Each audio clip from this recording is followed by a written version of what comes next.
আজকে আমরা কিছু গুরুত্বপূর্ণ বিষয় নিয়ে কথা বলবো ইনশাআল্লাহ তাআলা। আমি আলোচনা শুরু করতে চাই পবিত্র কোরআনুল কারীমের সূরাতুল আলে ইমরান এর 102 নম্বর আয়াত থেকে। আল্লাহ রাব্বুল আলামিন অত্র আয়াতে বলেছেন, বা'দা আউযু বিল্লাহি মিনাশ শাইতানির রাজীম। আল্লাহ রাব্বুল আলামিন বলছেন, ইয়া আইয়ুহাল্লাযীনা আমানু, হে মুমিনগণ, তোমরা যারা ঈমান এনেছো, ইত্তাকুল্লাহ, তোমরা আল্লাহকে ভয় করো, ওয়ালা তামুতুন্না ইল্লা ওয়া আনতুম মুসলিমুন। এর আগে আল্লাহ পাক বলছেন হাক্কা তুকাতিহ, ভয় করার মতো করে ভয় করো, ওয়ালা তামুতুন্না ইল্লা ওয়া আনতুম মুসলিমুন, পরিপূর্ণ মুসলিম না হয়ে কেউ মৃত্যুবরণ করো না। আল্লাহ পাক এখানে মুমিনদেরকে বলছেন, ইয়া আইয়ুহাল্লাযীনা আমানু, হে মুমিনগণ। কারা মুমিন? উত্তর পেতে হলে চলে যেতে হবে হাদিসে জিবরিলে। কোন হাদিস? হাদিসে জিবরিল, সহিহ মুসলিম হাদিস নাম্বার 9, মিশকাত হাদিস নাম্বার 2। রাসূলুল্লাহ সাল্লাল্লাহু আলাইহি ওয়াসাল্লাম মসজিদে বসে আছেন। এমন সময় একজন ব্যক্তি মসজিদে প্রবেশ করলেন। আমার কি ভাষা বুঝতে পারছেন? আচ্ছা, আমি চট্টগ্রামে গেলে বিপদ। চট্টগ্রাম, কক্সবাজার, সিলেট, আমি কোনো ভাষা বুঝি না। আমার ভাষা মানুষ বোঝে কিনা আমি তাও কনফিউজ থাকি। তো যাই হোক, আমি সরল বাংলায় বলার চেষ্টা করছি। আল্লাহ পাক বলছেন, হে মুমিনগণ। কারা মুমিন? উত্তর আছে হাদিসে জিবরিলের মধ্যে। জিবরাইল আলাইহিস সালাম মানুষের রূপ ধরে মসজিদ নববীর মধ্যে আসলেন এবং সাহাবীদের সামনেই আসলেন। সাহাবীদের সামনে মানুষের রূপ ধরে জিবরাইল আলাইহিস সালাম এই একবারই এসেছেন, ইতিহাসে একবার। এসে নবী সাল্লাল্লাহু আলাইহি ওয়াসাল্লামকে জিজ্ঞাসা করছেন 4টা প্রশ্ন। কয়টা প্রশ্ন? 4টা। 1 নম্বর জিজ্ঞাসা করছেন, ইয়া মুহাম্মদ, বলবেন সাল্লাল্লাহু আলাইহি ওয়াসাল্লাম, হে মুহাম্মদ সাল্লাল্লাহু আলাইহি ওয়াসাল্লাম, আখবিরনি আনিল ইসলাম, আমাকে ইসলাম সম্পর্কে বলুন। নবী সাল্লাল্লাহু আলাইহি ওয়াসাল্লাম বলছেন, ইসলাম হচ্ছে আন তাশহাদা আন লা ইলাহা ইল্লাল্লাহ ওয়া আন্না মুহাম্মাদান আবদুহু ওয়া রাসূলুহু। ইসলাম হচ্ছে এই সাক্ষ্য দেয়া যে আল্লাহ ছাড়া কোনো ইলাহ নেই এবং মুহাম্মদ সাল্লাল্লাহু আলাইহি ওয়াসাল্লাম আল্লাহর বান্দা এবং রাসূল। এটা হলো প্রথম, অর্থাৎ কালিমা লা ইলাহা ইল্লাল্লাহ। এর অর্থ হচ্ছে আল্লাহ ছাড়া আমি কারো বিধান মানতে পারবো না। কথা কি বোঝা যায়? আল্লাহ ছাড়া আমি কারো দাসত্ব করব না। আল্লাহ ছাড়া কেউ আমার রব নয়, কেউ আমার রিজিক দাতা নয়, কেউ আমার জীবন দাতা নয়, কেউ আমার মৃত্যু দাতা নয়, এমনকি আল্লাহ ছাড়া বিধান দেওয়ার মালিকও কেউ না। মুহাম্মদ রাসূলুল্লাহ, অর্থাৎ আল্লাহকে পাওয়ার জন্যে যে তরিকা, মুহাম্মদ সাল্লাল্লাহু আলাইহি ওয়াসাল্লামের পথ ও পদ্ধতি অনুসরণ করতে হবে। এই তরিকার বাইরে অন্য কোনো তরিকা ফলো করা যাবে না। হ্যাঁ, তবে তার তরিকা ফলো করা যাবে যার কথা এবং কাজ নবীর সাথে মিলে যায়, আলহামদুলিল্লাহ। যারটা মিলে না তারটা নেওয়া যাবে। মুহাম্মদ রাসূলুল্লাহ মানে নিজের মন গড়া কোনো কাজ করা যাবে না। ইবাদত করার ক্ষেত্রে প্রত্যেকটা কাজ নবী সাল্লাল্লাহু আলাইহি ওয়াসাল্লামের সুন্নাত মোতাবেক করতে হবে। মুহাম্মদ রাসূলুল্লাহ সাল্লাল্লাহু আলাইহি ওয়াসাল্লাম। 2, ওয়া আন তুকিমাস সালাত, তুমি 5 ওয়াক্ত সালাত আদায় করবে। একটা হাদিসের মধ্যে এসেছে, মান তারাকা সালাতান মুতাআম্মিদান ফাকাদ কাফার। নবী সাল্লাল্লাহু আলাইহি ওয়াসাল্লাম বলেছেন, কোন ব্যক্তি যদি, মুসলিম ব্যক্তি, ইচ্ছাকৃতভাবে তার উপর অর্পিত ফরজ নামাজ ছেড়ে দেয়, সে ব্যক্তি কুফরি করলো। কি করলো? আর মুয়াজ বিন জাবাল রাদিয়াল্লাহু আনহু নবীজি বলছেন, মান তারাকা সালাতান মুতাআম্মিদান ফাকাদ বারিআত মিন যিম্মাতিল্লাহ। যে ব্যক্তি তার উপর অবধারিত ফরজ নামাজ ছেড়ে দেয়, সে যেন আল্লাহর জিম্মেদারি থেকে মুক্ত হয়ে গেল। আল্লাহর কোনো জিম্মেদারি নাই তার উপর। 90% মুসলিমের দেশে এটা খুবই দুঃখজনক যে আমাদের মধ্যে বেশিরভাগ মানুষ 5 ওয়াক্ত নামাজ পড়ে না। শুধু বড় গলায় কি 90% মুসলিম বললে হবে? যখন 90% মুসলিমের দেশের 100% মুসলিম 5 ওয়াক্ত নামাজ পড়বে, ইসলাম এমনি এমনি প্রতিষ্ঠা হয়ে যাবে ইনশাআল্লাহ তাআলা। যখন মুসলিম কান্ট্রির বেশিরভাগ মানুষই নামাজি হবে, ইনশাআল্লাহ আল্লাহর জমিনে আল্লাহর দিন প্রতিষ্ঠা হয়ে যাবে ইনশাআল্লাহ। আমরা যদি নামাজ আদায় না করি, দিন কি প্রতিষ্ঠা হবে ভাই? আমরা তো আমাদের দেহের উপরেই দিনটা প্রতিষ্ঠা করতে পারলাম না। পরিবারে করব কিভাবে, সমাজে কিভাবে করব, আর বিশ্বে কিভাবে করব? তবে আলোচনার একটা উদ্দেশ্য বলে দিয়ে থাকি, আগেই বলে দিই, ইসলাম দিয়ে পৃথিবী শুরু হয়েছে, নবী দিয়ে সভ্যতা শুরু হয়েছে, ইসলাম দিয়েই পৃথিবী শেষ হবে, নবী দিয়েই সভ্যতা শেষ হবে ইনশাআল্লাহ। শুরু হয়েছে আদম আলাইহিস সালামকে দিয়ে এবং শেষ হবে ইনশাআল্লাহ তাআলা নবী ঈসা আলাইহিস সালামকে দিয়ে। এই কথাটা মাথায় রাখবেন। ইহুদিরা অপেক্ষা করে বসে আছে। কিসের অপেক্ষায় বসে আছে? সব ইহুদি না অবশ্য, যারা জালেম, জায়নিস্ট, বদ, এরা অপেক্ষা করে বসে আছে যে শেষ জামানায় তাদের একজন মাসিহ আসবে। কি আসবে? মাসিহ মানে ত্রাণকর্তা, উদ্ধারকর্তা। যেই মাসিহ আসলে পরে তারা সারা বিশ্বটাকে শাসন করবে এই জেরুজালেম থেকে। কোন জায়গা থেকে? নাম শুনছেন? কোন দিকে এটা? ইসরায়েলের কাছে। ইসরায়েলের না, এটা ফিলিস্তিনের। কার? এই জায়গার মালিক কে? এই জায়গার মালিক আমরা। এটা আমাদের জায়গা। 3টা মসজিদ আপনি সফর করবেন সোয়াবের আশায়, তার সবচেয়ে শ্রেষ্ঠ মসজিদ হারাম মানে মক্কায়। 1 রাকাত নামাজ পড়বেন, 1 লক্ষ রাকাত নামাজের সওয়াব হবে ইনশাআল্লাহ। 2 নাম্বার মদিনা, 1 রাকাত নামাজ পড়বেন, 1000 রাকাত নামাজের নেকি হবে ইনশাআল্লাহ। 3 নাম্বার কি? এই যে আকসা, আমরা তো ভুলেই গেছি। আকসা আমাদের, আকসা কাদের? তারা দখল করে নিয়েছে। আচ্ছা নেক, দখল করেছে আমাদের কারণেই, আমাদের দুর্বলতার কারণেই। কিন্তু এই ভোগ দখল চূড়ান্ত হবে না, কারণ তারা অপেক্ষা করছে একজন মাসিহের জন্য, যেই মাসিহ আসলে পরে তারা জেরুজালেম থেকে বিশ্ব শাসন করবে। এখন কিন্তু বিশ্বের বড় বড় ডিপার্টমেন্টগুলো ওরা শাসন করে। খেয়াল করেছেন কি? আপনি যে প্রযুক্তি ব্যবহার করেন এগুলোর চাবিকাঠি ওদের হাতে। আপনি যে অর্থনৈতিক সিস্টেমটা ফলো করেন, ব্যাংকিং সিস্টেমগুলোর কথাই বলছি, এর মূল সূত্র কিন্তু ওদের হাতে, সুতা ওদের হাতে লাটাই। ইভেন আমরা যে পলিটিক্যাল সিস্টেমগুলো ফলো করি না, এগুলোর তন্ত্রমন্ত্র ওরাই দিয়েছে। যে মিডিয়াগুলো আছে বিশ্বে বড় বড়, সবকিছু ওদের হাতে। ফাইন্যান্স বলে, ফাইন্যান্স মানে বাণিজ্য, ট্রেড, এগুলো ওদের হাতে। বিশ্বের বড় বড় সেক্টরগুলো ওরা শাসন করছে, এটা সত্য। আরেকটা মারাত্মক কথা হচ্ছে, বিশ্বকে শাসন করতে হলে কিছু অস্ত্র লাগে। কি লাগে? অস্ত্র শস্ত্র ছাড়া হবে না।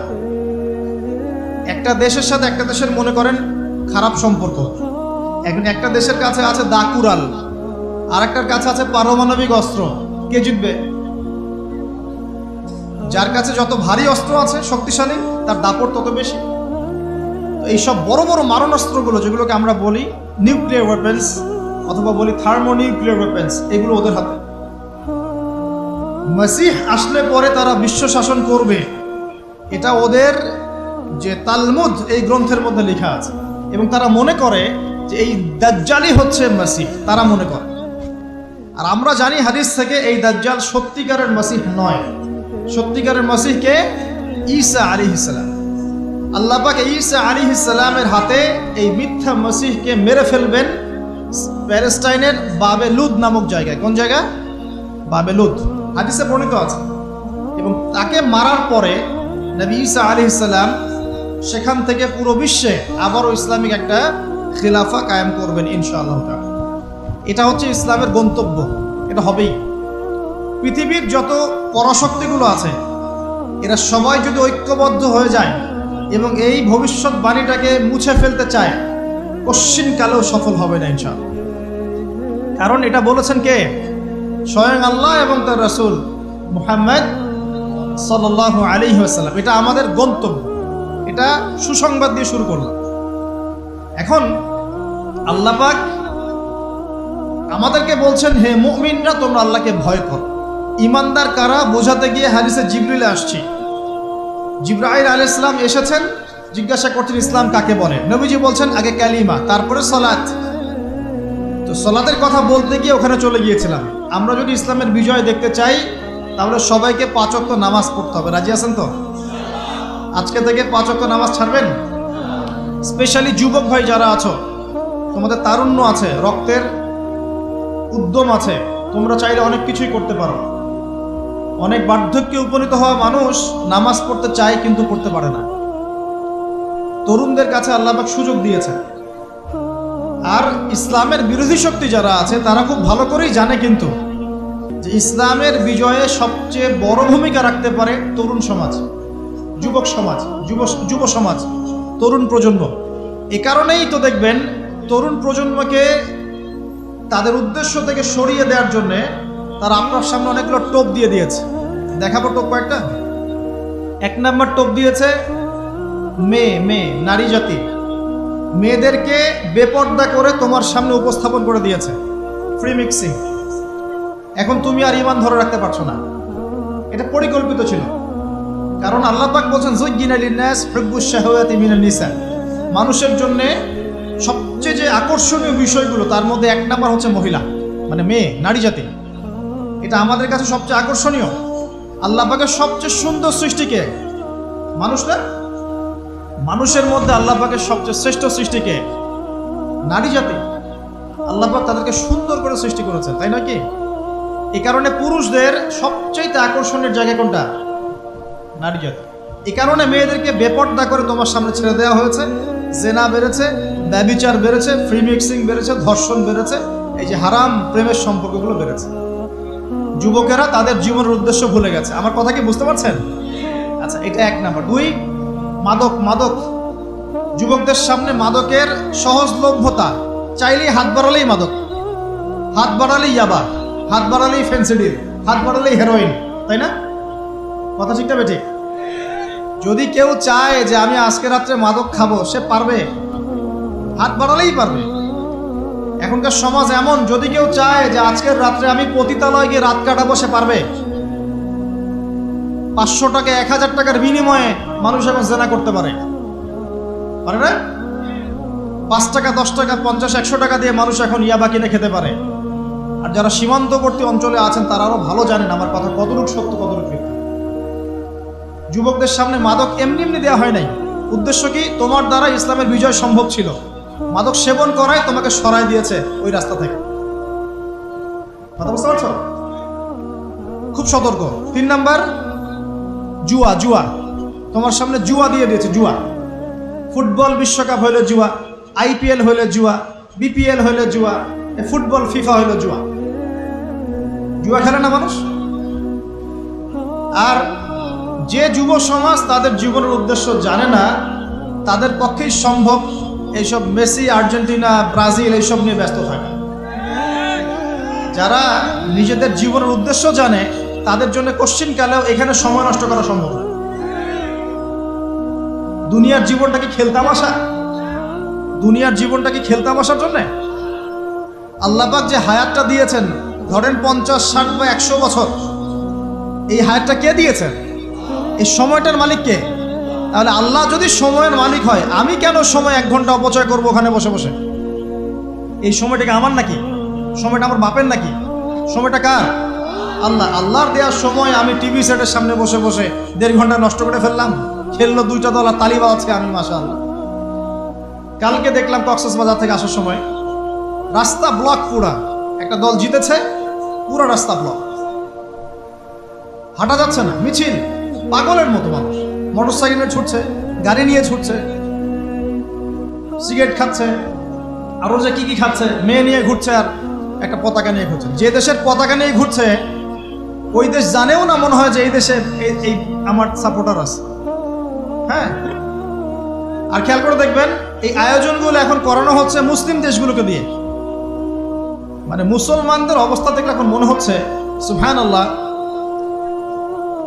যে হারাম একটা কাজকে জায়েজ করার যে কত তরিকা বের হয়েছে। এখন একটা মুসলিম কান্ট্রি জিতেছে, মানে ভাবখানা এমন যে এই জেতার ফলে আমরা ইসলামী খেলাফত কায়েম করে ফেলেছি। ভাবখানা এমন যে কুফফারদের সাথে মনে হয় যুদ্ধ জিহাদ করে বিশ্বের বুকে ইসলাম কায়েম করে ফেলেছে। ভাবখানা এমন। এই স্টেডিয়ামগুলো করতে কত কোটি বিলিয়ন ডলার খরচ করতে হয়েছে, কত শ্রমিক যে এই স্টেডিয়ামগুলো বানাতে মারা গেছে তোমরা জানোই না। কি হচ্ছে এখানে? পশ্চিমারা আসছে, এনজয় করছে, খেলাধুলা হচ্ছে। বিষয়টা কি জানেন? আমাদেরকে এই খেলাধুলার অহেতুক কাজে ব্যস্ত করে দিয়ে ওরা ওদের এজেন্ডা বাস্তবায়ন করছে। দেখবেন যখন রমজান মাস আসে তখন দেখবেন মুসলিম কান্ট্রির উপর নির্যাতন বাড়ে। যখন যখন বড় বড় ইভেন্ট হয়, ওয়ার্ল্ড কাপ, এইটা সেটা, দেখবেন ভিতরে ভিতরে মুসলিম কান্ট্রির উপর নির্যাতন বাড়তে থাকে। মানুষ একদিকে তাকায় থাকে আর একদিকে উদ্দেশ্য সাধন করতে থাকে। বুঝাচ্ছি বিষয়টা। আপনার 5টা বাচ্চা আছে মনে করেন, খুব জ্বালায়, কান্নাকাটি করে, হইচই করে। আপনি মোবাইল ফোনটা বের করে দিয়ে বলেছেন, বাবা বস, তোরা 5 জন মিলে একটা কার্টুন দেখ, আমি একটু কাজটা করি। দিয়ে দিলেন, ও কার্টুন দেখছে চুপচাপ, কেউ কোনো ডিস্টার্ব নাই। আর বুঝতে পারছেন? এই যে বাচ্চাগুলো কার্টুন দেখছে না, এগুলো হচ্ছে আমরা এখন। আর ওই যে কাজ করছে বা এটা হচ্ছে ওরা, পশ্চিমারা। আমার কথা কি বুঝতে পারেন? আচ্ছা, আমি সহজ করার চেষ্টা করছি। প্রিয় যুবক ভাইরা, মেয়ে তো উন্মুক্ত করে দিয়েছেই, মাদক তো দিয়েছেই, জুয়া দিয়েছে, অহেতুক এসব খেলতামাশা দিয়েছে তোমার সামনে, তোমার সময় কেড়ে নেওয়ার জন্য, তোমার হায়াত কেড়ে নেওয়ার জন্য। তোমার মূল্যবান হায়াত, যে হায়াতটাকে তুমি আল্লাহর পথে দাওয়াতের কাজে ব্যয় করবা, দিন চর্চার কাজে ব্যয় করবা, আল্লাহর ইবাদতের কাজে ব্যয় করবা, আমর বিল মারুফ নাহি আনিল মুনকারের কাজ করবা, এই সময়টা ওরা কেড়ে নিয়েছে তোমার কাছ থেকে। বুঝতে পারছো না তুমি? আবার নেশা দিয়ে তোমার ভিতরটা নষ্ট করে ফেলেছে, জেনা দিয়ে তোমার অন্তরের নূর নষ্ট করে দিয়েছে, ফ্রি মিক্সিং দিয়ে জেনা এবং তোমার যে পবিত্রতা, চারিত্রিক পবিত্রতা নষ্ট করে দিয়েছে। আরো দিয়েছে পর্নোগ্রাফি। বেশিরভাগ যুব সমাজ এখন বাসায় গিয়ে রাতের বেলা পর্ন দেখে। দেখা যায় সারাদিন ভালো কাজ করে, বাসায় গিয়ে রাতের বেলা পর্ন দেখে। পর্নোগ্রাফি দেখে না বা দেখে নাই কখনো, এমন একটা ছেলে খুঁজে পাওয়া যাবে না। আর যখন আপনি এগুলোতে অভ্যস্ত হয়ে যাবেন, তখন শরীর খারাপ হয়ে যাবে, মন ভালো থাকবে না, আপনি একাকী গোপন পাপ করবেন, শরীর দুর্বল হয়ে পড়বে। একটা মেয়ের দিকে আপনি সম্মানের চোখে তাকাতে পারবেন না, মনে হবে মেয়ে মানেই মনে হয় ভোগের বস্তু। পর্ণে আসক্ত যারা, তারা কোনো কাজে শান্তি পায় না, অস্থির। এমনকি তারা যদি বিয়ে শাদীও করে, তবু বৈবাহিক জীবনে সুখী হতে পারে না। কেন জানেন? নিজের শক্তি ক্ষমতাগুলো আগে নষ্ট করে ফেলেছে। এবং অনেকগুলো মেয়ে যখন আপনি দেখবেন নগ্ন, তখন আপনার স্ত্রীকে আপনার কাছে সুন্দর মনে হবে না, মনে হবে এই মেয়ের চেয়ে মনে হয় ওই মেয়েটা সুন্দর, এর চেয়ে মনে হয় ওইটা সুন্দর। আর মেয়ের প্রতি সম্মান তো থাকবেই না, মেয়েকে মনে হবে একটা ভোগের বস্তু। যত বেশি পর্নোগ্রাফি বেড়েছে, তত ধর্ষণ বেড়েছে। দেখেছেন? পর্ন যত বেড়েছে, ধর্ষণ তত বেড়েছে। এমনকি ছোট ছোট বাচ্চারা পর্যন্ত রেহাই পাচ্ছে না। দেখেন না? ছোট ছোট বাচ্চা, 5 বছর 10 বছরের বাচ্চারা, মেয়ে বাচ্চাদের কথা বলছি, এদেরকেও ধর্ষণ করা হচ্ছে। যাদের ঘরে কন্যা সন্তান আছে, তারা খুবই এখন বিপর্যয়ের মধ্যে আছেন আপনারা, আমরা। কারণ সমাজটা তো নষ্ট হয়ে যাচ্ছে। আপনার মেয়েকে কতদিন ধরে রাখবেন? বাইরে তো পাঠাতেই হবে। বাইরে পাঠালে দেখবেন মেয়ের সম্মান নাই, পর্দা নাই, মেয়েকে জোর করে ধর্ষণ করা হচ্ছে। বাসে, ট্রেনে, অটোতে, অমুকে তমুকে, ট্রাকে মেয়েকে ধর্ষণ করা হচ্ছে। আর প্রত্যেক ধর্ষকের তো আর ইসলামিকভাবে বিচার হচ্ছে না, হচ্ছে? যদি একটা এলাকায় ধর্ষণ হতো আর ধর্ষককে জনসমক্ষে ডেকে ফাঁসি দেওয়া হতো না, তাহলে দেখতেন যে ওই এলাকায় ধর্ষণ বাড়তো না, কমে যেত। যদি একটা এলাকার চোরদেরকে জনসমক্ষে নিয়ে এসে হাত কেটে ফেলা হতো, তাহলে বুঝতেন চুরি কাকে বলে। ভয়ে চুরি করতে পারতো না মানুষ। আর ভাগ্য ভালো যে এই নিয়মগুলো এখন নাই। কেন ভাগ্য ভালো বললাম? ভাগ্য ভালো কেন বললাম? কারণ এই নিয়ম যদি এই মুহূর্তে চালু করা হয়, এই মুহূর্তে যে এখন এই সেকেন্ডের মধ্যে চালু করা হয়, তাহলে অনেক বড় বড় রাঘব বোয়াল যারা আছে, ওদের হাত থাকবে না। কথা বুঝতে পারছেন না? কেউ চুরি করে সিসকা চোর বলি আমরা, না কি বলেন আপনারা? ছিচকা চোর বলেন। কেউ আছে চুরি করে, পুকুর চুরি করে। সিসকা চোরকে ধরতে পারলে রাস্তাঘাটে কি মাইটটা দেওয়া হয়, তাই না? মনে হয় যে নিজের শক্তি খাটানোর একটাই জায়গা চোর পিটানো। মসজিদে যদি একটা চোর ধরা পড়ে, কি মাইটটা মারে, খুঁটির সাথে বেঁধে একদম জুতা স্যান্ডেল দিয়ে। আর সামনে যে পুকুর চুরি করে বসে আছে, কিছুই করতে পারতেছে। কি কথা মিথ্যা কথা বলছে? যদি একটা মুসলিম রাষ্ট্রের মধ্যে দুর্নীতি না থাকতো না, মুসলিম রাষ্ট্র বিশ্বকে নেতৃত্ব দিত ইনশাআল্লাহ।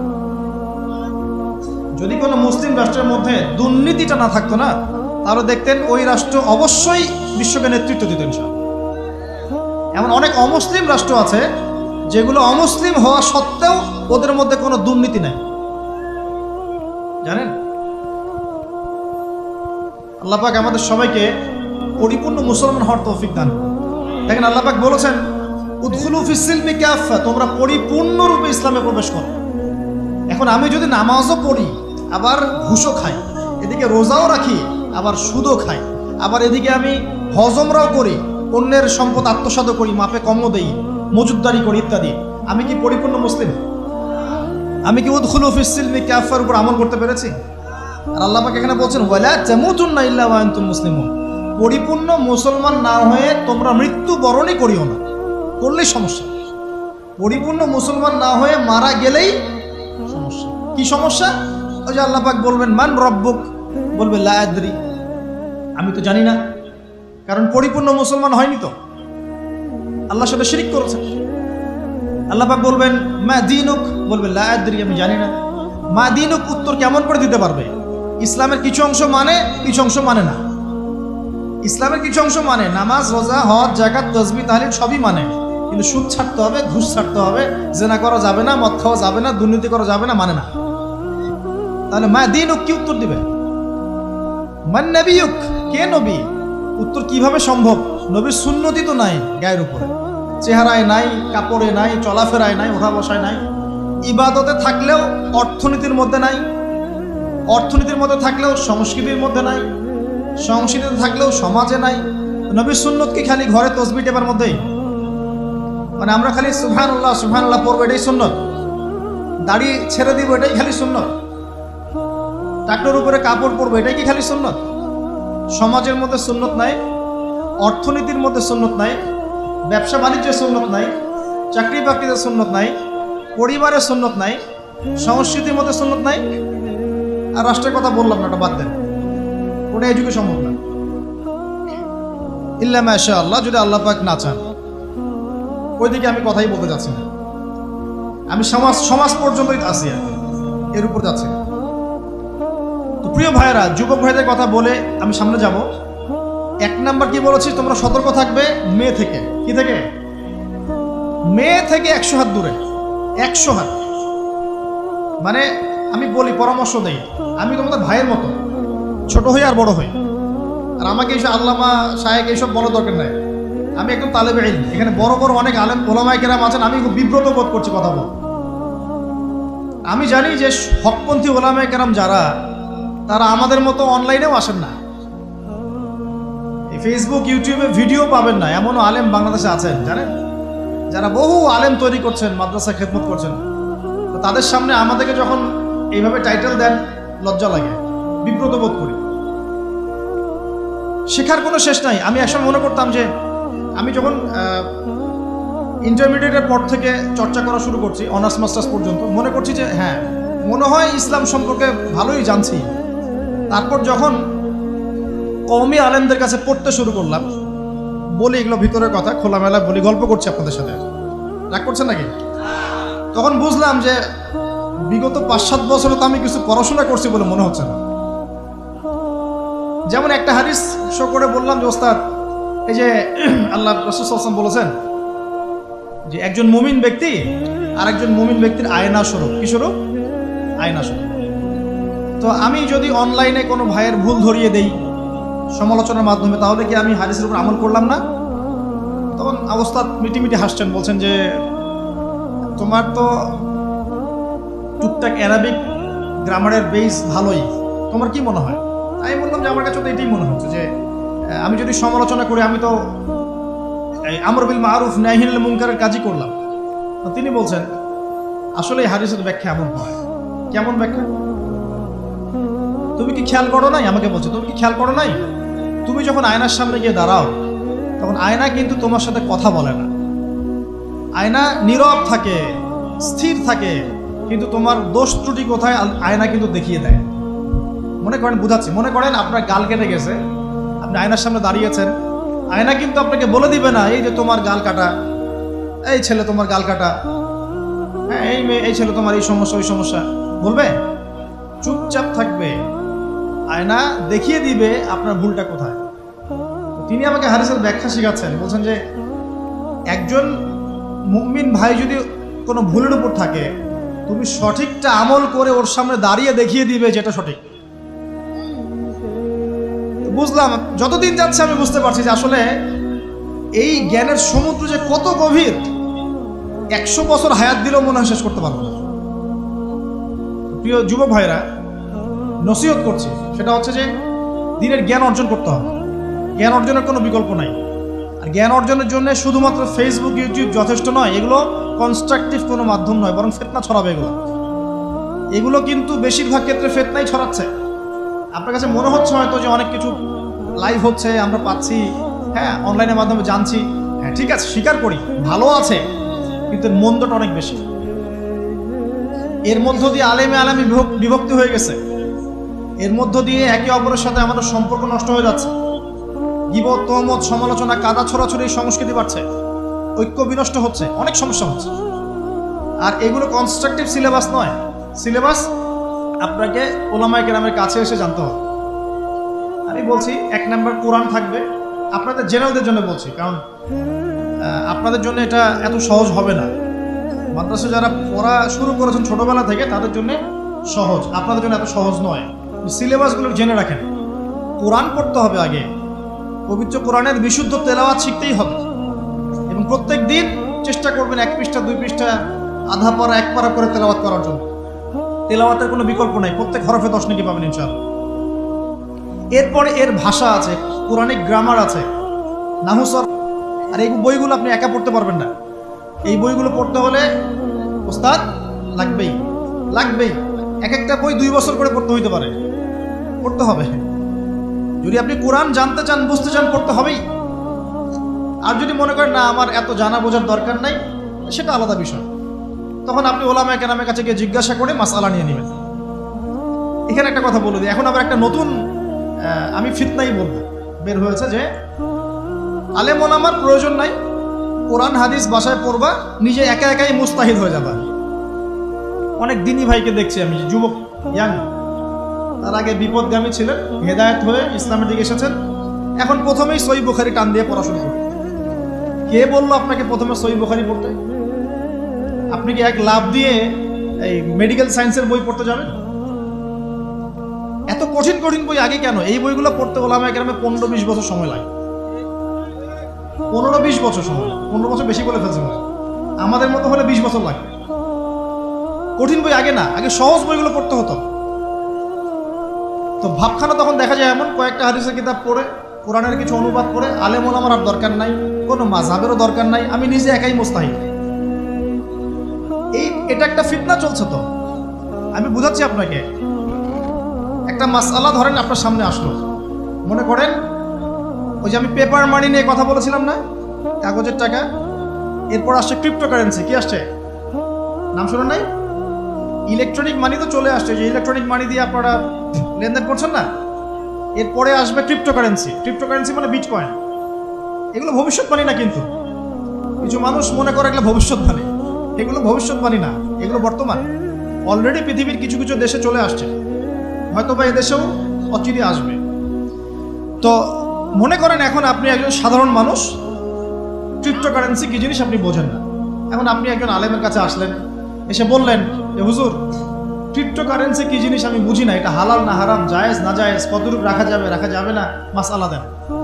এখন আমি যদি আপনাকে বলি, এই যে ভাই নেন কোরআন, এই যে তাফসীর ইবনে কাসির নেন, জালালাইন নেন, মারিফুল কোরআন নেন, এই যে বুখারী, মুসলিম, তিরমিজি, আবু দাউদ, নাসাই, সবগুলো নেন, বাসায় গিয়ে পড়াশোনা করে মাসআলা বের করেন, পারবেন?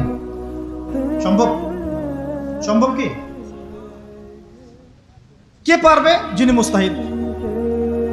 আর একটা সমাজের মধ্যে মুস্তাহিদ মানুষের সংখ্যা কতজন থাকে? অল্প কিছু। বেশিরভাগ মানুষই তো অন্ধ অনুকরণ তাকলিদ করতে হবে তাকে। তখন এই যে আপনি আমার কাছ থেকে মাসআলাটা জানলেন, এই মাসআলা জেনে নেওয়াটা কি আপনার জন্য উচিত না অনুচিত? আপনার এই মাসআলা জেনে নেওয়াটা কি উচিত না অনুচিত? এই মাসআলা আমার কাছে বা আলেমের কাছে না জানলে কিভাবে শিখবেন আপনি? শেখার জন্য আপনাকে আসতে হবে না? এটাই মাযহাব, এটাই মাযহাব। এখানে বিভ্রান্তির কোনো সুযোগ নাই যে আমি এগুলা মানি না, আমি খালি বইপত্র একা একা পড়বো, আলেম হয়ে যাবে, সম্ভব না। যখন আমরা কলেজে পড়তাম অনেক সময় মনে হতো যে হয়তো বা সম্ভব, যখন পড়া শুরু করেছি তখন দেখছি যে না, এই সমুদ্রে ডুব দেওয়া কেবল শুরু, এর তলানি খুঁজে বের করতে 100 বছর লাগবে মনে হয়। আল্লাহ ভালো জানে। আল্লাহু আকবার। দিনের জ্ঞান অত বেশি। আলী রাদিয়াল্লাহু আনহু একটা কথা বলে দেই, দিয়ে সামনে যাচ্ছি।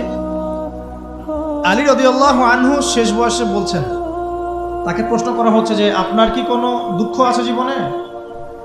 আলী রাদিয়াল্লাহু আনহু বলছেন যে আমি শুরু থেকে নবী সাল্লাল্লাহু আলাইহি ওয়াসাল্লামের পাশে ছিলাম, আমার দুঃখ নাই, তবে একটা মনের কষ্ট। কি?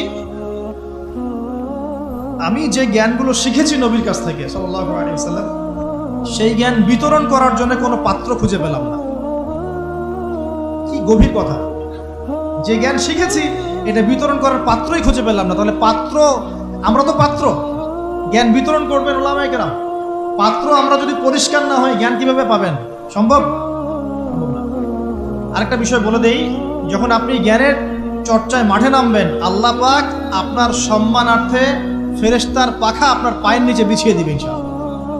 আর যখন আপনি জ্ঞান চর্চা করে আলেম হবেন ইনশাআল্লাহ তাআলা, আপনার জন্যে আসমান জমিনের সমস্ত মাখলুক, এমনকি সমুদ্রের নিচের মাছ, গর্তের ভিতরের পিপিলিকা, সবাই আল্লাহর কাছে আপনার জন্য ইস্তেগফার করবে ইনশাআল্লাহ।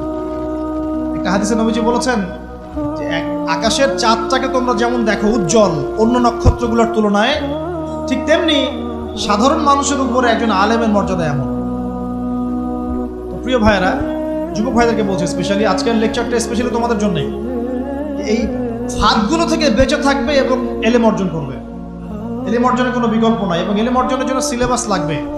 আর অনেক বইপত্র একা একা পড়তে পারবে না, আলেম ওলামাদের সংস্পর্শ লাগবেই, অন্যথায় পারবে না। এর পাশাপাশি আপনি সিরাতের বই পড়বেন, ইতিহাস পড়বেন, ইসলামিক অর্থনীতি পড়বেন, হ্যাঁ, ভূরাজনৈতিক প্রেক্ষাপটের বইগুলো পড়বেন, এগুলো ঠিক আছে। এবং জেনারেল লাইনে যেখানে পড়াশোনা করছেন, এই পড়াশোনাও কন্টিনিউ করবেন, এবং আপনার প্রতিভা দিয়ে আপনার জায়গা থেকেই ইসলামের খেদমত করবেন ইনশাআল্লাহ। পারা যাবে না? আল্লাহ তৌফিক দান করুন। যুবক ভাইদের সামনে এই ফাঁদ। কেন ফাঁদ? কারণ যুবক ভাইরা যদি জীবনের উদ্দেশ্য জেনে ফেলে এবং ইসলাম প্রতিষ্ঠার কাজে আত্মনিয়োগ করে, তাহলে কুফার শক্তি পালানোর জায়গা খুঁজে পাবে না ইনশাআল্লাহ। প্রিয় ভাইরা, আল্লাহ রাব্বুল আলামিন বলছেন মুমিনদেরকে, হে মুমিনরা, তোমরা আল্লাহকে ভয় করো। দেখুন, 6টা পিলারে বিশ্বাস না করা পর্যন্ত কেউ মুমিন হয় না। কয়টা পিলার? 1 নাম্বার হচ্ছে আল্লাহর প্রতি বিশ্বাস। 1 নাম্বার আল্লাহর প্রতি বিশ্বাস। 2 ফেরেশতা মণ্ডলীর প্রতি বিশ্বাস। 3 আসমানি কিতাব সমূহে বিশ্বাস। 4 নবী রাসূলগণের প্রতি বিশ্বাস। 5 পরকালের প্রতি বিশ্বাস। এবং 6 তাকদীরের ভালো মন্দের প্রতি বিশ্বাস। এই 6টা পিলারকে মনে বিশ্বাস করতে হয়, মুখে স্বীকৃতি দেওয়া লাগে, এবং কাজেও বাস্তবায়ন করতে হয়। তারপর আপনি মুমিন হবেন ইনশাআল্লাহ। আল্লাহ পাক বলছেন আমাদেরকে, এই মুমিনদেরকে, তোমরা আল্লাহকে ভয় করো, ভয় করার মতো ভয় করো। এটার ব্যাখ্যা কি? ভয় করা মানে কি? শুধু নেক আমল করা মানেই আল্লাহকে ভয় করা নয়। আল্লাহ পাকের যত নিষেধ আছে, এই নিষেধগুলো ছেড়ে দেওয়ার নাম হলো আল্লাহকে ভয় করা। যদি আমি নামাজ পড়ি, প্রমাণিত হবে না যে আমি আল্লাহকে ভয় করি। হারাম ছেড়ে নামাজ পড়েন, হালাল খেয়ে নামাজ পড়েন, প্রমাণ হবে আপনি আল্লাহকে ভয় করেন। নামাজ পড়াটা একটু সহজ কাজ, কিন্তু এই হারাম রিজিক ছেড়ে দেয় এত সহজ কাজ নয়। রোজা রাখা সহজ কাজ তুলনামূলক, কিন্তু সুদ ঘুষ ছেড়ে দেওয়া এত সহজ কাজ নয়। তাসবিহ তাহলিল করা সহজ কাজ, কোরআন তেলাওয়াত করাও সহজ কাজ তুলনামূলক, কিন্তু ওই বোনের সম্পত্তি তাকে ফিরিয়ে দেওয়া এত সহজ নয়। অন্য মুসলিম ভাইয়ের মান সম্মান রক্ষা করা তো সহজ নয়। পরিবারে পর্দা এবং নামাজ কায়েম করা তো সহজ নয়। এবং এই সুদ ঘুষ দুর্নীতি অন্যের সম্পদ আত্মসাৎ থেকে বের হয়ে আসা এত সহজ নয়। তাকওয়া মানে কি? পরিপূর্ণরূপে ইসলামে প্রবেশ করা, আল্লাহ পাকের যাবতীয় হুকুম আহকাম মেনে চলা, আদেশও এবং নিষেধ। আল্লাহ পাক বলেন শেষে, ওয়ালা তামুতুন্না ইল্লা ওয়া আনতুম মুসলিমুন। একজন নবীর কথা খালি বলবো, বিশৃঙ্খলা করে না, একটু ধৈর্যের সাথে বসেন। আমরা খুব লম্বা আলোচনা করবো না, একটু বসেন, শেষ করে দিচ্ছি আস্তে আস্তে। আর যদি কারো কোনো প্রশ্ন থেকে থাকে, এভাবে চিরকুট আকারে আমাদের এখানে দিতে পারেন ইনশাআল্লাহ। মুসলিম না হয়ে মৃত্যুবরণ করো না। আল্লাহ পাকের কালাম পবিত্র কোরআনের মধ্যে সূরা হজ নামে একটা সূরা আছে। এখানে আল্লাহ পাক সূরা হজের মধ্যে ইব্রাহিম আলাইহিস সালামের কথা বলছেন যে হুয়া সাম্মাকুমুল মুসলিমিন। ইব্রাহিম আলাইহিস সালাম সেই নবী যিনি তোমাদের নাম মুসলিম দিয়েছেন। কি দিয়েছেন?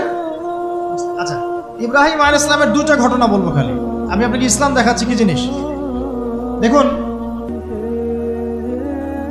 তার স্ত্রীকে আল্লাহ পাক বলছেন রেখে আসো, হাজেরা আলাইহিস সালামকে রেখে আসো মক্কার কাবা ঘরের কাছে, যেখানে কোনো মানুষ নাই, কোনো খাবার পানি কিচ্ছু নাই, সাথে ছোট সন্তান ইসমাইল। দেখেন, রেখে আসার সময় কিন্তু ইব্রাহিম আলাইহিস সালাম আল্লাহকে বলেন নাই যে আল্লাহ আমি আমার স্ত্রী সন্তানকে ওখানে কেন রেখে আসবো, এর পিছনে যুক্তি কি, এর পিছনে বিজ্ঞান কি, এর পিছনে দর্শন কি জিজ্ঞেস করেছিলেন? আল্লাহ পাক বলেছেন সামি'না আতা'না। সন্তান বড় হয়েছে, আল্লাহ পাক বলছেন তাকে জবাই করতে হবে। তিনি সন্তানকে গিয়ে বলছেন ইয়া বুনাই ইন্নী আরা ফিল মানামি আন্নী আযবাহুক, আমি স্বপ্নে দেখছি তোমাকে জবাই করছি, ফানজুর মাযা তারা, তোমার কি রায় আমাকে বলো। সন্তান বলছে এবার ইয়া আবাতি, হে আমার আব্বা, ইফআল মা তু'মার, আপনাকে যে আদেশ করা হয়েছে সে আদেশ আপনি পালন করেন। সাতাজিদুনি ইনশাআল্লাহু মিনাস সাবিরিন, ইনশাআল্লাহ আপনি আমাকে ধৈর্যশীল পাবেন। কে বলছে এটা? ইসমাইল। ইসমাইলের মধ্যে কি এখনকার তরুণদের জন্য আদর্শ নাই?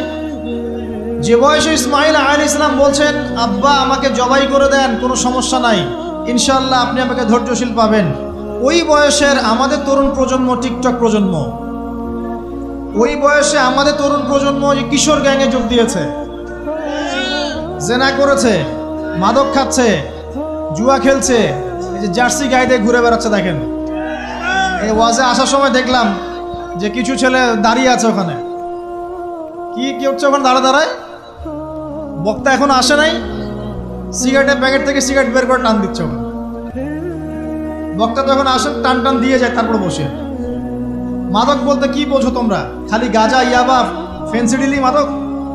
সিগারেটটা মাদক না? এই জর্দা খাই, এটা কি মাদক না? এগুলো মাদকের মধ্যে পড়ে, এগুলো ফ্যাশন হয়ে গেছে এখন। আল্লাহ পাক তোমাদেরকে এগুলো থেকে হেফাজত করুন। আমি দেখেন, ইসমাইল বলছেন হে আমার আব্বা আমাকে আপনি জবাই করে দেন, যদি আল্লাহ আদেশ করে থাকেন, আমাকে ধৈর্যশীল পাবেন ইনশাআল্লাহ। মা বোনদের জন্য বলছে এখানে একটা কথা, দেখুন প্রিয় মা বোনরা ভালো করে শুনুন। দেখুন, ইসমাইল আলাইহিস সালামকে কিন্তু তার বাবা বড় করেন নাই। ইসমাইল আলাইহিস সালাম বড় হয়েছেন মক্কায় তার মায়ের কাছে, হাজরা আলাইহিস সালামের কাছে।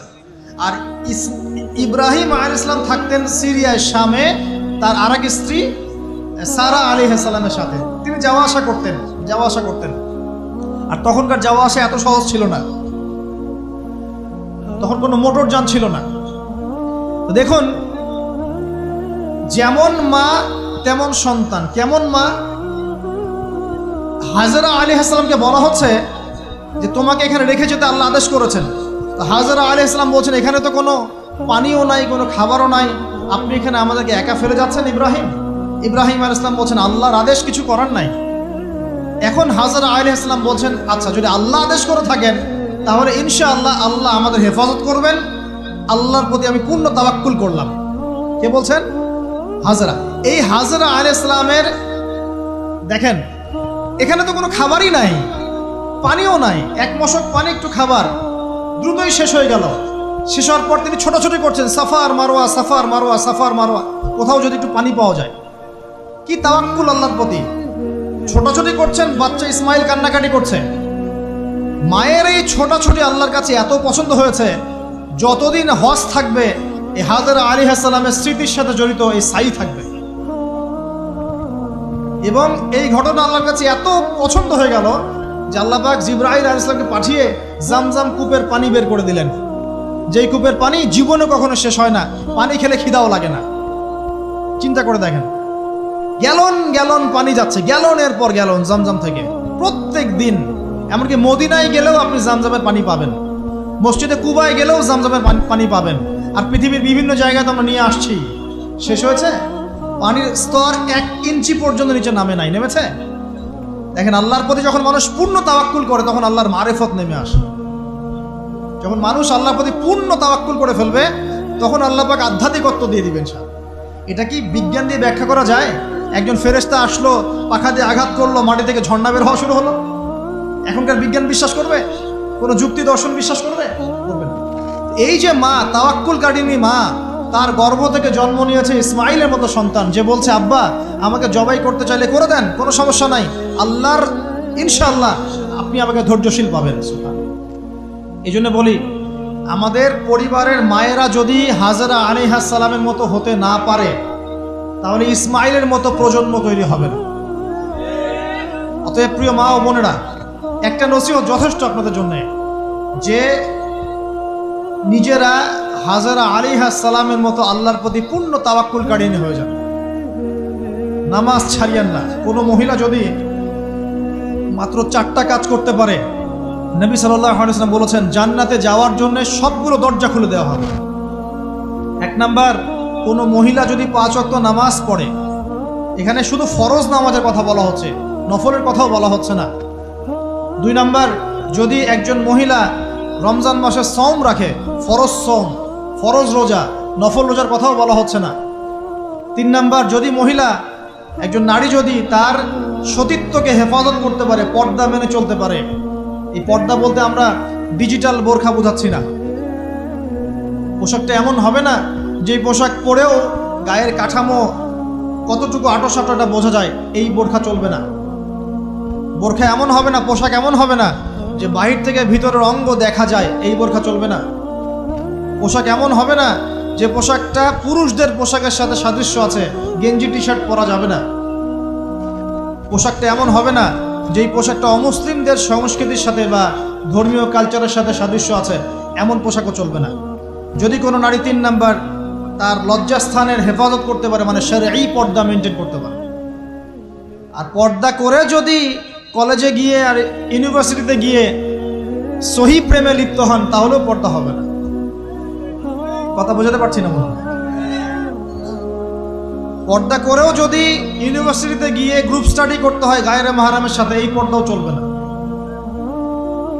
পর্দা মানে পর্দা। পর্দা করে যে দুলা ভাইয়ের সাথে কুটুস কুটুস গল্প করা শুরু করেন, ইডিস পিডিস, চলবে না পর্দা। দেবর আর ভাবি, এখন দেখেন না, দেবর ভাবি, শালি দুলা ভাই, চাচাতো ভাই চাচাতো বোন, কোন জায়গায় সমাজ গিয়েছে জানেন? এমনও নিউজ বাংলাদেশে এসেছে, নাউজুবিল্লাহ বলতে বলতে রুচুতে বাঁধে, যে বাবা মেয়ের সাথে পর্যন্ত জেনা করে ফেলেছে। এই ঘটনা জানেন না? বাংলাদেশে একাধিক ঘটনা ঘটেছে। আস্তাগফিরুল্লাহ, ইন্না লিল্লাহি ওয়া ইন্না ইলাইহি রাজিউন। কোন যুগে আছেন চিন্তা করেন।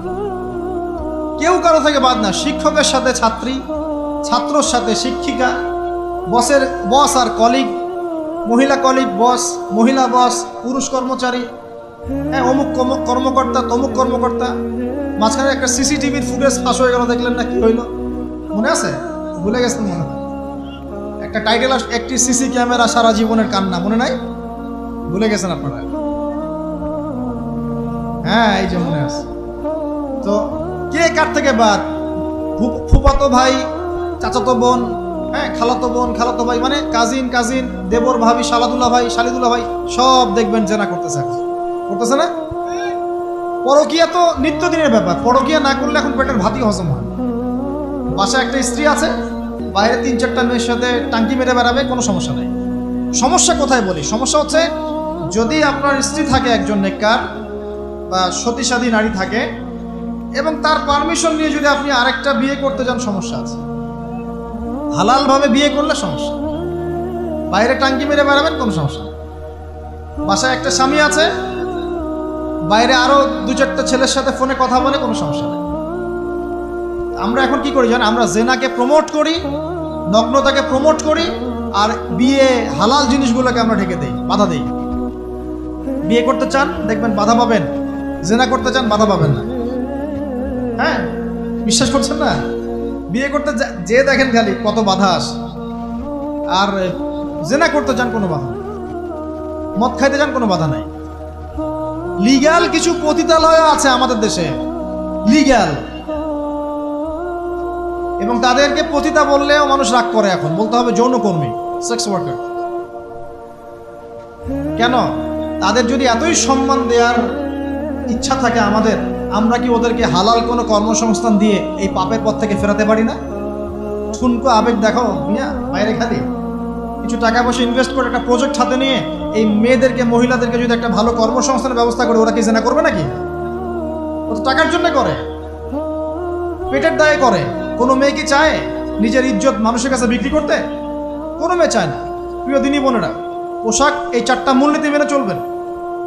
পোশাক এমন হবে না, আটো-সাটো পোশাক চলবে না, পাতলা পোশাক চলবে না, বাইরে থেকে ভিতর দেখা যায়, পুরুষের পোশাক চলবে না, এবং অমুসলিমদের সাদৃশ্য আছে এমন পোশাক চলবে না। আপনি বাসায় কি পোশাক পরে থাকেন, আমরা এখানে তো কোনো রকম ইন্টারফেয়ার করতে যাচ্ছি না। বাইরে যদি গায়রে মাহরামদের সাথে বের হন, সামনে বের হন, তাহলে অবশ্যই আপনাকে এই পর্দা মেনটেন করে আসতে হবে। এটা ইসলামিক লস। আল্লাহর আইন যদি আপনি না মানেন, আপনার কবর আপনার, আমার কবর আমার। ফাযাক্কির ইন্নামা আনতা মুযাক্কির, উপদেশ দাও তুমি, শুধু উপদেশ দাতা। লাস্তা আলাইহিম বিমুসাইতির, তুমি কারো প্রতি দারোগা নও, আমাদের দায়িত্ব জাস্ট প্রচার করা। বাল্লিগু আন্নী ওয়ালাউ আয়া, একটা আয়াত জানলেও খালি প্রচার করে দাও, দ্যাটস অল। ফাযাক্কির ইন নাফাআতিদ যিকরা, তুমি উপদেশ দাও যদি উপদেশ কোনো কাজে আসে। প্রিয় ভাইয়েরা, বন্ধুদের কথা বলতে এখানে এসেছিলাম। একটা মেয়ে 4টা কাজ করলে জান্নাতে চলে যাবে ইনশাআল্লাহ। 5 ওয়াক্ত নামাজ, ফরজ নামাজ, 2 রমজান মাসের সওম, 3 নাম্বার লজ্জাস্থানের হেফাজত, 4 নাম্বার স্বামীর আনুগত্য। স্বামীর কি দেখেন, ফ্যামিনিস্ট মেয়েরা বলবে স্বামীর দাসত্ব। দাসত্ব আনুগত্য এক জিনিস নয়, মনে থাকবে। দাসত্ব আনুগত্য এক জিনিস নয়। আনুগত্য মানে কি? আনুগত্য মানে আপনার স্বামী আপনাকে কোরআন সুন্নাহ মতো চালানোর চেষ্টা করছে, আপনি এটা ফলো করবেন, আনুগত্য। আর আপনার স্বামী যদি আপনাকে কোরআন সুন্নাহর বাইরে যদি বলে যে আসো, অফিসের কলিগরা আসছে, আমার টেবিলে খাবার পরিবেশন করো, যাবেন না আপনি, আনুগত্য করবেন না। আপনার স্বামী বলছে যে সুন্দর করে সাজুগুজু করো, তো আজকে ঘুরে আসি সাজেক, ঠিক আছে, বাইকের পিছনে বসে আপনাকে নিয়ে যেতে যাচ্ছে, আপনি যাবেন না, বলবেন যে এরকম সাজুগুজু করে গায়রে মাহরামদের সামনে যাওয়া জায়েজ নাই। আনুগত্য কি? কোরআন সুন্নাহ সমর্থিত কাজে আপনি স্বামীকে ফলো করবেন, আনুগত্য। স্বামী যদি এমন কোন আদেশ করে যে আদেশটা কোরআন সুন্নাহর বাইরে যায়, আপনি এখানে কোনো আনুগত্য নাই। একটা হাদিস আছে, লা তাআতা লি মাখলুক ফি মা'সিয়াতিল খালিক, মানে স্রষ্টার অবাধ্যতায় সৃষ্টির কোনো আনুগত্য নাই। আল্লাহর অবাধ্যতায় সৃষ্টির কোনো আনুগত্য নাই। প্রিয় ভাইরা, একটা আয়াত আমাদের জন্য যথেষ্ট হবে ইনশাআল্লাহ। মুমিন আমরা মুমিন না? আল্লাহয় বিশ্বাস করি কি না? ফেরেশতায় বিশ্বাস করি না? নবী রাসূল আসমানি কিতাবে, পরকাল, তাকদীরে বিশ্বাস করি তো? আমরা সবাই ইসলামের বিজয় চাই কি না? আমরা সবাই পরিপূর্ণ মুসলমান হতে চাই কি না? আমরা চাই কি না যে আমাদের সাথে সাথে আমাদের পরিবারটাও জান্নাতে যাক? এবং আমরা চাই কি না যে আমাদের সমাজটাও ইসলামের আলো আলোকিত হোক? চাই কি না? যদি চাই, প্রিয় ভাইয়েরা, আমার 10টা নসিহত। কয়টা? 10টা। জাস্ট 10টা লাইন বলবো, আর আপনাদের ধৈর্য নষ্ট করছে না। 1, জ্ঞান অর্জনের যে কথা বলেছি, জ্ঞান শুধু অর্জন নাই, জ্ঞানের বিপ্লব ঘটাতে হবে। পারবেন ইনশাআল্লাহ? যে যেখানে পড়াশোনা করছেন করেন, কিন্তু ইসলামিক পড়াশোনা বাদ দিয়ে নয়। দিনের জ্ঞান আগে অর্জন করতে হবে, বাল্য বয়সে অর্জন করতে হবে। আল্লাহ তৌফিক দান করুন। 2 নাম্বার, প্রত্যেক দিন কোরআনকে সময় দিবেন। কি করবেন? প্রত্যেক দিন কোরআনকে সময় দিবেন। প্রত্যেক দিন মিনিমাম 1 ঘন্টা করে হলেও কোরআন তেলাওয়াত করার চেষ্টা করেন। পারবেন ইনশাআল্লাহ? 2, 3 নাম্বার, আপনার জীবনটাকে রাসূলুল্লাহ সাল্লাল্লাহু আলাইহি ওয়াসাল্লামের সুন্নাত দিয়ে সাজাতে হবে। প্রত্যেকটা কাজ করার আগে 3 বার চিন্তা করবেন। কয়বার? 3 বার, যে এই কাজটা কিভাবে করলে সুন্নত হবে, কিভাবে করলে সুন্নত হবে না। এই রাত্রে ঘুমাবেন, 3 বার চিন্তা করবেন যে কি কি কাজ করে ঘুমালে পরে ঘুমটা সুন্নত হবে, নেকি হবে। ওযু করবেন, সূরা ফালাক নাস ইখলাস পড়বেন, আয়াতুল কুরসি পড়বেন, সূরা বাকারার শেষে 2টা আয়াত পড়বেন, 33 বার সুবহানাল্লাহ, 33 বার আলহামদুলিল্লাহ, 34 বার আল্লাহু আকবার পড়বেন। ডান দিকে কাত হবেন, আল্লাহুম্মা বিইসমিকা আমুতু আহইয়া, বাস। যদি 6 ঘন্টা ঘুমিয়ে থাকেন, 6 ঘন্টার প্রত্যেক সেকেন্ডে নেকি পাবেন ইনশাআল্লাহ। এর নাম সুন্নত। প্রতিটা কাজ সুন্নত মাফিক করতে হবে। একটা খালি কথা বলে দেই, শুধু একবার দরুদ পড়ে নাই, নবীর নাম শুনে দরুদ পড়ে নাই ইচ্ছাকৃতভাবে, তাকে নবীজি বলছেন সে ধ্বংস হোক। নবী বলছেন আমিন, মানে বদদোয়া হচ্ছে এটা। তাহলে সারা জীবন যে আমরা দাড়ি রাখছি না, টাকনুর নিচে কাপড় পরছি, হ্যাঁ, যে গোফ লম্বা করে একদম শুশুকের মতো রেখে দিয়েছি, কাটছি না, লেবাস ইসলাম না আসছে না, নামাজ পড়ছি না, সুন্নাহ মোতাবেক জীবন করছি না, আমাদের কি হবে?